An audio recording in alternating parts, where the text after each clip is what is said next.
Open the pouch till halfway to the flange.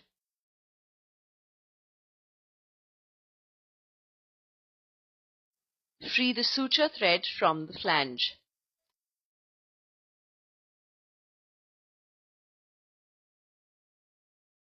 Hold the tube firmly with one hand and pull the suture threads and draw the device into the insertion tube. Steady the yellow flange with one hand and move the insertion tube to adjust as per uterine depth. Make sure the lower rim of the yellow flange is at the measured uterine depth and not the upper rim as in case of copper T380A.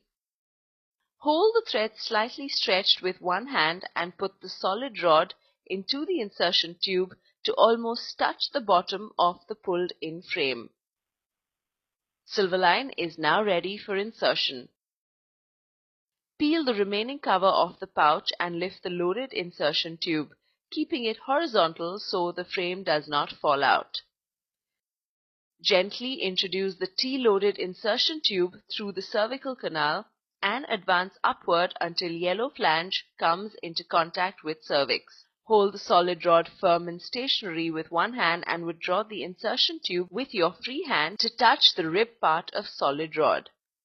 The arms of frame are now released from insertion tube. Re-advance the insertion tube until the yellow flange is touching the cervix again. This ensures fundal placement of silver line. Release the frame entirely from the insertion tube by holding the solid rod firmly and drawing the insertion tube back to touch the backstop of solid rod. Now gently withdraw the solid rod. Then withdraw insertion tube from the cervical canal. Next, cut the threads so that they protrude only 3 to 4 centimeters out of the uterus and into the vagina.